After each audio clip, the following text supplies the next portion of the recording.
그렇게 되는 거예요. 자, 오늘은 두 번째 시간입니다. 안식일은 십계명 가운데 제4계명이에요. 출애굽한 이스라엘 백성들을 하나님께서 시내산에 모아놓고 언약을 맺었죠. 이때에 하나님께서 십계명을 하나님이 그들이 들을 수 있는 음성으로 직접 말씀하셨어요. 나 외에 다른 신을 내게 두지 마라. 십계란 영어 보면 소리가 나오죠. 하나님이 직접 이스라엘 백성들과 언약 맺을 때 십계명 주셨다니까요. 직접 그들이 들릴 수 있는 음성으로. 그리고 모세에게 두 돌판에 십계명을 직접 기록하셔서 주셨어요. 십계명의 제4계명입니다. 안식일을 기억하여 거룩하게 지키라. 그리고 40년 후에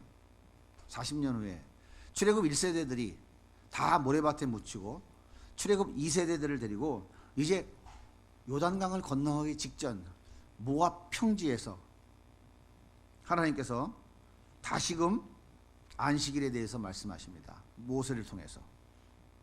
오늘 우리가 읽은 말씀 신명기 5장 12절 이하의 말씀은 출애굽 2세대들에게 모압 평지에서 십계명의 제4계명을 다시 말씀하고 계시는 내용이에요.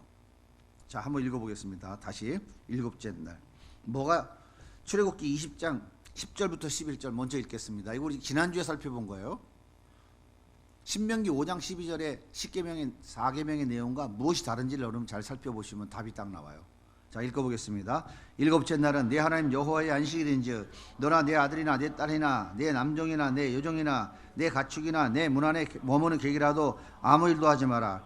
이는 엿새 동안 나 여호와가 하늘과 땅과 바다와 그 가운데 모든 것을 만들고 일곱째 날에 쉬었으므로 그러므로 나 여호와가 안식일을 복되게 하여 그날을 거룩하게 하셨느니라. 자, 6일 동안 일하고 7일째 쉬었다. 그러니 너희들도 이렇게 하라. 그리고 너희도 나를 본받아 쉬면서 그날을 어떻게 하라고요? 거룩하게 하라. 안식일을 거룩하게 하라. 하나님의 창조를 기억하라. 그리고 기념하라, 그 말이에요. 자, 그리고 이제 40년 후 출애굽 2세대들에게 주신 말씀 십계명의 제4계명 같이 읽어보겠습니다. 내 하나님 여호와가 내게 명령한 대로 안식을 지켜 거룩하게 하라. 엿새 동안은 힘써 내 모든 일을 행할 것이나 일곱째 날은 내 하나님 여호와의 안식일인즉 너나 내 아들이나 내 딸이나 내 남종이나 내 여종이나 내 소나 내 낙이나 내 모든 가축이나 내 문 안에 유하는 객이라도 아무 일도 하지 못하게 하고 내 남종이나 내 여종에게 너같이 안식하게 할지니라. 여기까지 똑같아요. 그죠? 똑같으죠? 출애굽기 20장 제4계명 안식일 내용과 똑같아요. 근데 여기서 다릅니다. 그 다음에 읽어볼게요. 시작. 너는 기억하라. 내가 애굽 땅에서 종이 되었더니 네 하나님 여호와가 강한 손과 편팔로 거기서 너를 인도하여 내었나니 그러므로 네 하나님 여호와가 내게 명령하여 안식일을 지키라 하였느니라. 요 부분이 다르죠? 6일 동안 창조하고 7일째 쉬었는데 그날을 거룩하게 지키라. 그날이 안식일이라. 그 창조주 하나님을 기억하며 감사하며 찬송하며 예배드리라. 그런데 지금 출애굽 2세대들에게 안식일 제4계명을 똑같이 앞에는 말씀하고 뒤에는 뭘 기억하라고? 네가 애굽 땅 종 되었던 것을 기억하라. 그리고 기념하라. 그 말씀을 하는 거예요. 그러므로 네 하나님 여호와가 내게 명령하여 안식일을 지키라. 애굽에서 구원받은 것을 기억하는 날이 안식일이다, 그 말이에요. 창조 기념일에서 구원 기념일로 바뀌었어요. 그럼 아주 바뀐 걸까요? 아니란 말이에요. 창조 기념일 더하기 구원 기념일을 추구하는 거예요. 창조 기념일이 없어질 수 있어요? 그러니까 안식일은 첫째, 창조주 하나님을 기억하고 감사와 찬송과 영광을 돌려드리는 날이며 동시에 나 같은 죄인을 살려주신 하나님의 그 은혜에 감사해서 나 같은 거 살려주신 하나님 감사합니다. 한 주간 내 삶 속에서 나를 인도해 주시고 구렁텅이에 빠질 나를 지켜주시고 구원해 주시고 이끌어 주신 하나님 감사합니다. 나를 구원해 주신 그 하나님을 기억하고 감사와 찬송과 영광을 돌려드리는 날이 바로 안식일이에요. 그것을 행하는 행위가 예배다, 그 말이에요.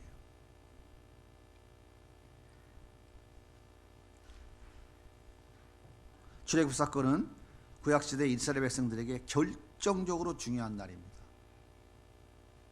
이스라엘 민족에서 이스라엘 국가로 구조 자체가 바뀌는 결정적 역할을 한 사건이 바로 출애굽 사건이에요.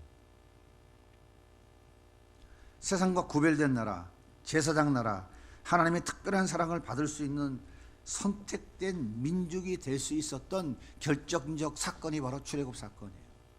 그들이 출애굽되지 않았으면 여전히 바로의 종으로 노예로 살아간 그런 신세였어요. 그들을 구원해 내심으로 이제 거룩한 하나님 나라의 백성이 됐고 그들의 진정한 왕이 하나님이 되신 거죠. 그리고 그들에게 약속의 땅 가나안 땅을 허락해 주신 거예요. 진정한 국가로서 형성되어지는 결정적 사건이었습니다.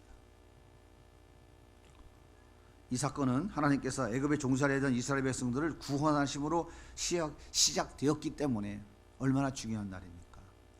이스라엘 백성들이 잊을 수 있는 날이에요? 잊을 수 없는 날이란 말이에요. 당시 세계 최대 강대국이 애굽입니다. 강력한 바로 왕의 손에 붙잡힌 이스라엘 백성들은 제대로 쉬지도 못하고 먹지도 못하고 매 맞고 죽임당하면서 그 힘들고 어려운 노역을 감당해야 됐어요. 그럼에도 불구하고 자신이 번성하니까 남자아이들은 다 죽여버렸고요. 태어날 때 이것을 어기면 부모까지도 죽여버리는 참 고난과 시련의 삶을 살고 있었어요.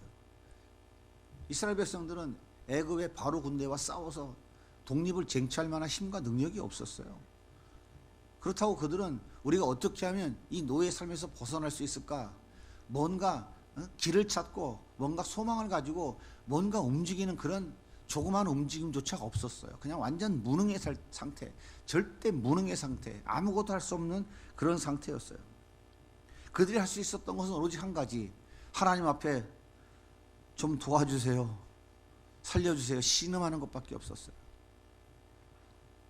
하나님 우리를 건져주세요. 좀 도와주시면 안 되나요? 하나님이 계신다면 제발 좀 우리를 좀 건져주세요. 도저히 못 살겠습니다. 그렇게 외치는 것밖에 없었어요. 하나님께서 자기 백성들의 울부짖음을 들으셨습니다. 그리고 그들을 건지시려고 모세를 지도자로 부르신 거예요. 재밌죠?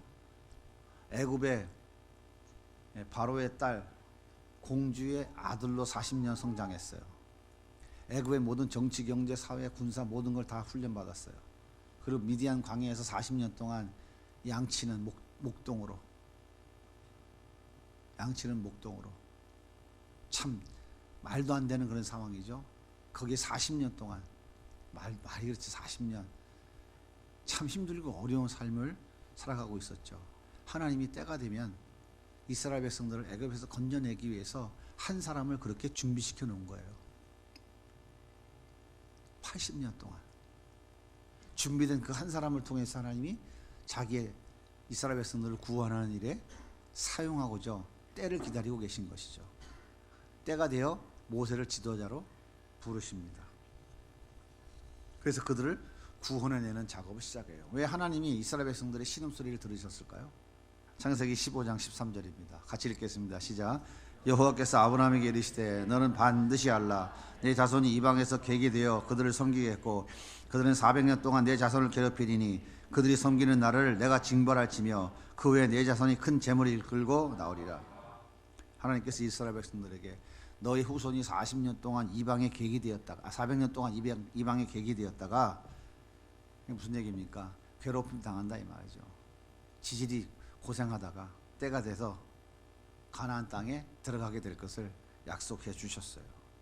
그래서 때가 돼서 이 약속을 이루시기 위해서 우리 주님이 팔을 싹 걷어붙이신 거예요. 아, 때가 됐구나. 이제 일을 시작했구나. 그러면서 누구를 준비했다고? 모세를 역사 속에 불러서 40년 동안 지도자로 훈련 다 시켰어. 그거는 세상 지도자의 역할 감당할 만한 능력이야. 하나님의 지도자로 어디로 보냈어? 미디안 광야로. 바울이 얼마나 위대한 사람입니까? 세상 지식이 타고난 사람이죠. 하나님이 그를 이방의 사도 쓰려고 그를 불렀어요. 부른 다음에 어디로 보냈어? 아라비아 광야로 보냈다고. 3년 동안. 모세는 몇 년 동안? 40년 동안. 어느 놈이 더 골치 아픈 놈이요? 바울은 3년 동안 아라비아 광야에서 훈련받고 이방의 사도로 쓰임받았는데 모세는 어떤 사람이야? 승질낸다고 사람 패 죽이고 모래밭에 묻어버리는 사람이라니까. 그러니까 그거 하나님이 녹이시려니까 좀 오래 걸렸겠지. 예. 그러니까 타이밍 보세요. 창세기 15장에 하나님께서 아브라함과 언약하면서 약속해 놓으시고 역사가 흘렀잖아요. 예? 역사가 흘러가지고 이제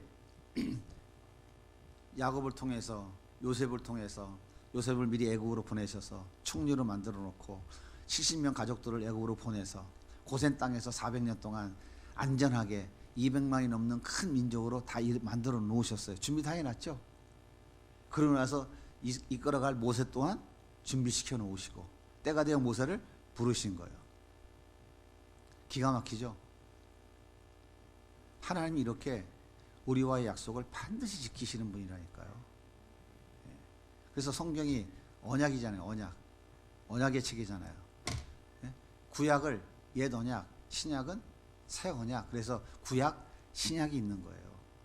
구약은 옛날에 만든 언약이고 신약은 이렇게 새로 개발한 신약이라는 말이 아니란 말이에요. 옛 언약과 새 언약. 새 언약의 주인공이 누구예요? 예수 그리스도. 옛 언약의 주인공이 누구예요? 예수 그리스도. 옛 언약의 주인공도 예수 그리스도인데 그때는 모형이 전부 다 모형으로 그림자로 보여주는데 새 언약인 예수 그리스도가 이 땅에 오심으로 실체를 딱 보게 된 거예요.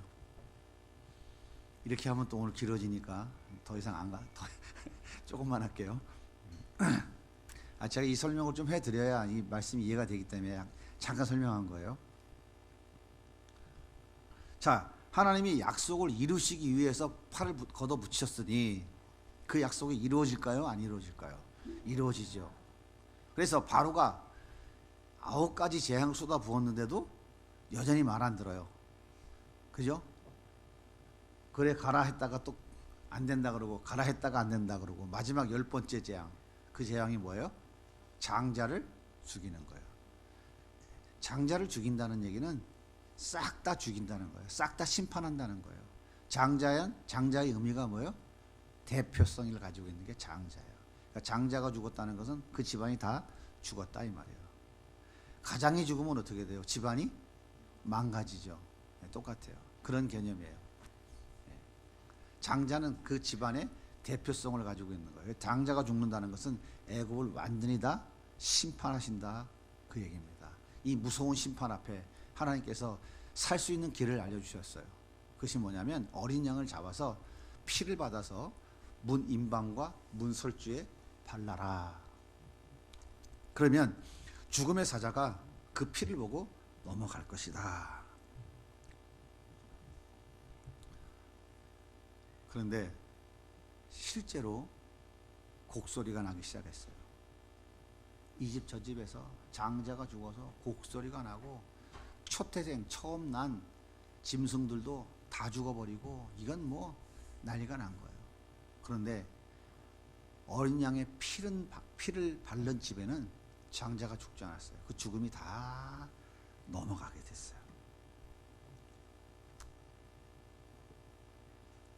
그래서 이스라엘 백성들은 그 마지막 10번째 재앙을 통해서 드디어 해방을 맞게 되었습니다. 애굽의 종살이에서 완전히 구원받았어요. 그래서 이 날을 이제 후에 유월절이다라고 이름을 정하게 된 거예요. 10번째 장자의 재앙으로 인하여 애굽의 심판이 임할 때에 이 어린 양의 피를 바른 집들은 죽음의 사자가 넘어가서 죽지 않고 살았다 해서 유월절. 이건 한문인데 한자인데 너물유 너물월 해서 유월절 이렇게 표현하는 거예요. 성경도 다 그렇게 번역해 놓고 있습니다. 죽음의 사자가 넘어갔다. 또 한 가지 중요한 사건은 연장선에서 이스라엘 백성들이 출애굽에서 홍해 앞에 갔어요. 뒤에 누가 쫓아왔어요? 애굽의 군대가 추격해 왔어요. 앞에는 홍해가 있었습니다. 정말 진퇴양락에 빠졌어요. 그때 하나님께서 홍해를 가르시고 이스라엘 백성들을 많은 땅으로 걷게 하셔서 홍해를 건너게 하셨습니다. 그리고 뒤따라오던 애굽의 군대들은 홍해에서 다 수장돼 버리고 말았어요. 이스라엘 백성들은 다시 한번 죽음의 문턱에서 하나님의 은혜로 또다시 구원받는 놀라운 은혜를 경험하게 되었어요. 이스라엘 사람들은 이 출애굽 사건을 잊어버릴 수 있을까요? 없을까요? 네, 없죠. 어떤 어려움이 생길 때마다 무엇을 생각할까요? 홍해 바다를 가르고 우리를 구원해 주신 그 하나님, 이 출애굽 사건을 기억하게 되겠죠. 어찌할 수 없는 무능한 상황에서 비참하게 죽어가고 있을 때 하나님께서 우리를 건져주셨던 것을 이들은 기억할 수밖에 없는 것이죠. 그래서 이스라엘 백성들이 하나님께 예배 드릴 때마다 항상 그때를 기억하게 되는 것이죠.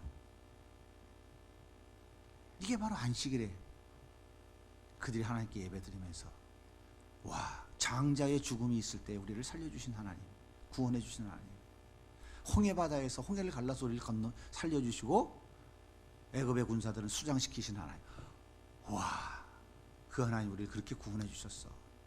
그 하나님께 드리는 예배하는 그 안식일에 하나님께 드리는 예배를 통하여 그때를 기억하면서 그 마음의 감격이 얼마나 컸겠어요. 그 안에 기쁨이 얼마나 아름답게 표현됐겠어요. 그래서 출애굽기 15장에 보면 이스라엘 백성들이 홍해를 건넌 후에 그 홍해 바닷가에서 그 구원의 하나님을 찬양하는데 정말 요란하게 찬양합니다. 모세의 동생 미리암이 그냥 막 그 하나님께 드리는 찬양을 주도해 나가고 있잖아요. 한번 상상해 보세요. 홍해 바다를 건넜어요. 홍해 바다 언덕에 딱 올라왔어요. 지금 홍해 바다에는 뭐가 떠다녀요? 자기들을 죽이려고 쫓아왔던 그 군사들이, 그들이 타고 왔던 병거들, 그들이 타고 온 말들, 그들의 갑옷, 투구, 창칼들이 그 홍해 바다에 철렁철렁 거리고 있는 거예요. 근데 자기들은 건너와서 그걸 바라보고 있는 거예요. 하나님 우리를 건져주셨구나. 저렇게 우리 다 죽었을 텐데. 그 홍해 바다를 바라보며 그들이 하나님께 얼마나 감사했겠어요. 그 감격이 얼마나 컸겠어요. 그 이야기를 기록해 놓은 게 출애굽기 15장의 이야기입니다. 이때만이 아닙니다. 이스라엘 백성들은 개인적으로, 국가적으로 하나님께 감사할 일이 있을 때마다 애굽에서 건져주신 하나님을 찬양하고 그 하나님께 소망을 가진 거예요. 왜요? 그때 건져주시고 우리에게 가나안 땅을 주셨기 때문에 우리가 여기서 나라를 세우고 이렇게 살아가게 됐구나.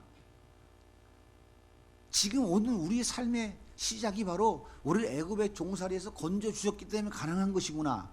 지금 우리 삶에 있는 여러 가지 감사의 조건들, 여러 가지 어려움의 일들, 또 힘들고 고통스러운 이 모든 일들 가운데에 무엇이 시작점이에요?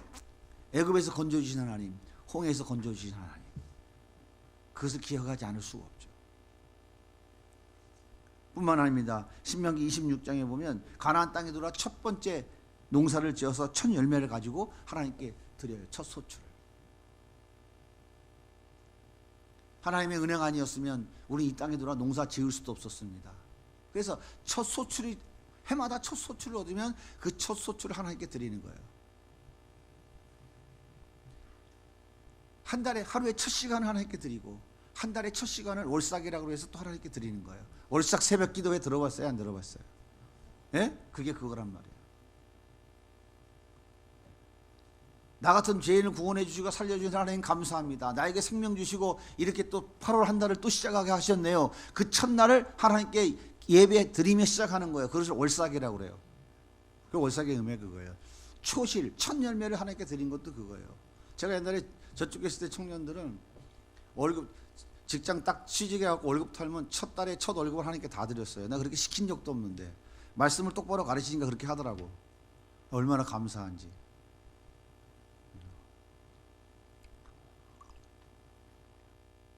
요즘은 뭐 저기 새로 취직한 청년이 없어가지고 그런 일 없는 것 같은데. 시편 136편에 보면 천지만물 창조하신 하루하루의 나를 기억하며 창조한 하나님께 감사하고요. 10절부터 또 15절에 보면 출애굽을 기억하며 하나님께 감사하고 광야에서 인도해 주신 것 감사하고 가나안 땅에 들어가도록 해 주신 것 감사하고 방해한 적들을 물리친 것 감사하고 그 땅에서 먹을 것 주신 감사하고 출애굽기 시편 136편의 이야기가 그 얘기예요. 쭉 그 얘기를 하고 있어요.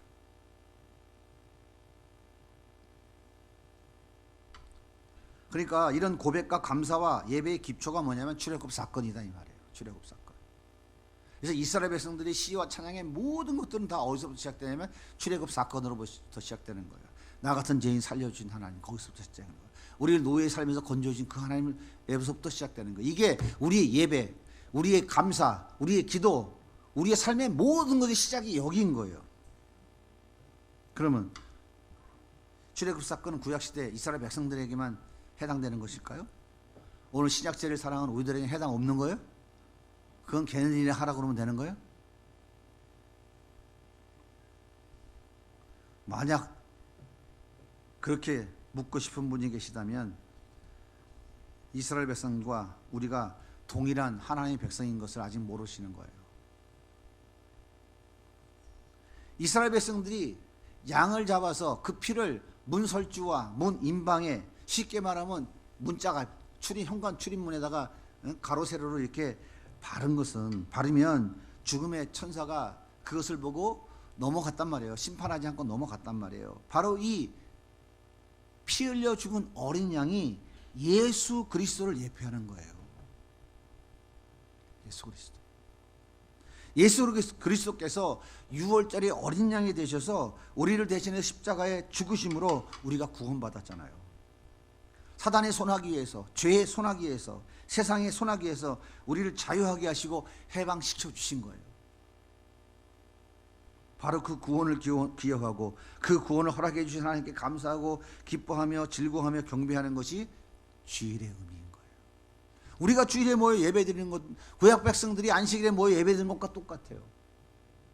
출애굽 사건을 기억하며 하나님께 감사하며 찬양하고 예배드리는 거 똑같다고요. 나 같은 죄인을 살려주시고 구원해 주신 그 하나님, 나에게 영원한 생명 주시는 그 하나님, 그 하나님께 너무 감사합니다. 찬양합니다. 그분께 나의 모든 것을 드립니다. 그것이 오늘 이 시대를 살아가는 우리 성도들에게도 동일하게 적용되어지는 거예요. 주일날 예배 안 들으면 혹시 또 한 주 갔다가 무슨 재수 나쁜 일 생길까봐 보험 들라고 예배 나오는 게 아니다 이 말이에요. 그런 사람들 있어요 없어요? 너무 많아요. 박 집사 오늘 우리 애들하고 저 콘도 놀러 가기로 했는데 미안한데 이거 감사한 건 목 좀 갖다가 대신 좀 넣어줘. 아 감사합니다. 다음 11조 다음 주에 내야 되는데 이번 주 미리 좀 갖다 내줘. 네, 그렇게라도 해서 보험 들고 놀러 가려고. 하나님이 그걸 기쁘게 받으시겠어요? 하나님은 기가 막히게 하신다고요. 그게 아니라니까요. 출애굽 사건은 죄로 지옥에서 사단의 소나기에서 세상의 권세로부터 독립, 해방, 자유를 얻는 것에 대한 그림자인 거예요. 그 어린 양이 예수 그리스도의 모형이라고요. 고린도전서 5장 7절은 이렇게 우리에게 분명하게 가르쳐주고 있어요. 읽어보겠습니다. 너희는 누룩 없는 자인데 새 덩어리가 되기 위하여 묵은 누룩을 내버리라. 우리의 유월절 양 곧 그리스도께서 희생되셨느니라. 유월절 어린 양이 바로 예수 그리스도라는 것을 성경이 우리에게 분명히 가르쳐주고 있잖아요. 구약의 출애굽 사건은 모형입니다. 대문간에 피 바르기 위해 죽어했던 그 어린 양의 원형이신 예수께서 이 땅에 오심으로 우리에게 영적인 출애굽이 이루어진 거예요. 아시겠습니까? 여러분이 진정으로 영적 출애굽이 이루어진 하나님의 백성이라면, 진정으로 예수 믿고 구원받아서 하나님의 백성이 되었다면, 여러분이 주일날 드리러 오는 이 예배는 나 같은 죄인을 영적으로 출애굽시켜 주신 그 하나님, 나 같은 죄인을 살려주신 하나님, 송해를 건너가게 하신 그 하나님께 진정으로 감사와 찬송의 마음을 함께 모여 연합하여 드리기 위해서 예배에 나오는 거란 말이에요. 우리가 예수를 믿는다면 우리를 구원해 주신 이 사건이야말로 정말 감사하고 기뻐하고 행복할 수밖에 없는 사건이죠. 아무 자각 없는 나에게, 죄덩어리인 나에게 아무 값없이 은혜를 주신 하나님께 우리가 온전히 기뻐하고 감사하며 경배 드려야 될 만한 충분한 이유가 되겠어요, 안 되겠어요? 돼요, 안 돼요? 돼요, 안 돼요?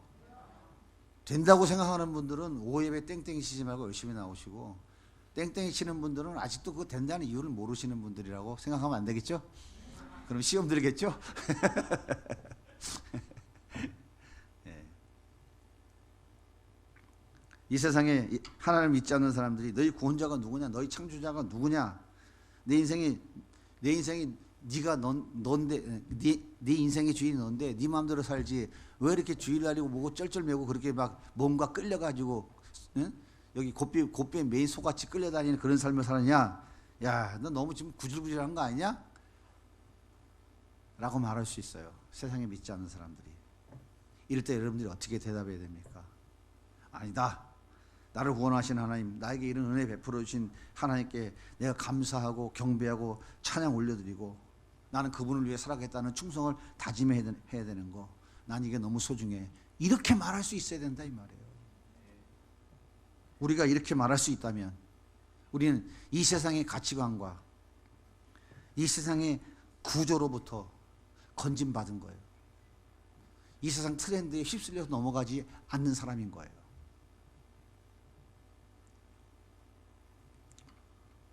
우리의 죄가 해결받지 못하면 우리는 영원한 불못에서 영원히 하나님께 버림받아 살 수밖에 없습니다.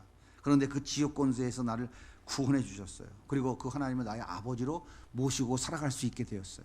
그 예수님과 함께 동행하는 삶을 살게 된 것입니다. 뿐만 아니라 성령을 통해 사랑과 희락과 사평과 자비, 양성과 온유와 충성과 절제를 이루어서 예수님 닮아가는 거룩한 삶을 살아갈 수 있게 되었어요. 성령님과 깊은 교제를 하며 깊은 관계를 맺고 더 깊은 평안과 사랑을 받으면서 그 삼위 하나님께 감사와 찬송과 영광과 존귀를 돌리는 삶을 살게 되었어요. 이것이 예배입니다. 이 날이 바로 구원을 기념하는 날인 거예요. 여러분이 주일날 예배 드리러 오는 그 예배의 의미가 뭔지 아시겠어요? 예수님을 통해 내가 구원받았다는 걸 확실히 믿는다면 우리 이것을 누리며 살아야 돼요. 이것을 누리며 사는 거라고요. 그리고 내 삶에 적용해야 됩니다. 내 욕심, 내 야망, 잘못된 말과 행동 끊어버리고 다시는 그러한 죄에 사로잡히지 않아야겠다고 하는 결단을 가지고 하나님 앞에 기도하면서 그 능력을 맛보고 체험하는 그런 일이 실제 일어나는 날이 되어야 돼요.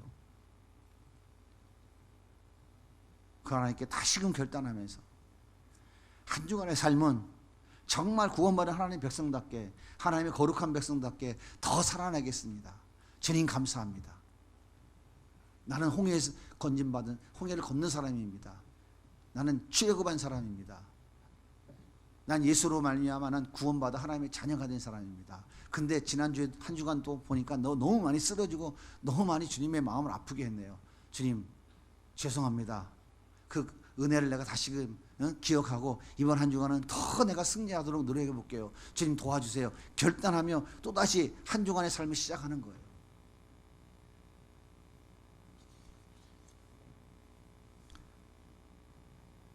그리고 나만 그렇게 누리지 말고 함께 누려야 돼요.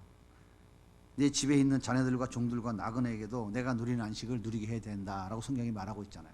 내 집에 남종이나 여종이나 낙이나 노새나 말이나 토끼나 강아지나 뭐나 다 이 안식을 누리도록 해줘야 된다 그 말이에요.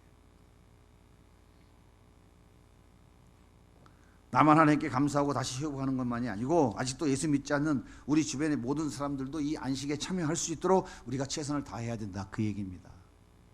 우리가 날마다의 삶 속에서도 하나님께 예배드립니다. 하지만 안식일은 공동체가 함께 모여 예배드리는 날이에요. 이해가 되셨어요? 주일날은 대한민국의 모든 교회, 전 세계의 모든 교회가 주일날 예배드리는 거예요.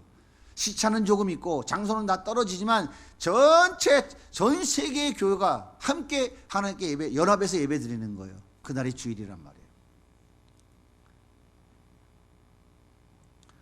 안식일은 이 세상에서 가장 중요한 두 가지 사건을 기억하고 기념하는 날입니다. 하나는 우주 만물과 바로 내가 창조된 사건을, 또 하나는 우리를 죄악 가운데 영원히 구원해 주신 죄악 가운데서, 죽음 가운데서, 마귀의 소나기에서 우리를 구원해 주시고 우리에게 참된 평안과 기쁨을 얻도록 해 주신 그 구원의 사건을 기념하는 날이에요.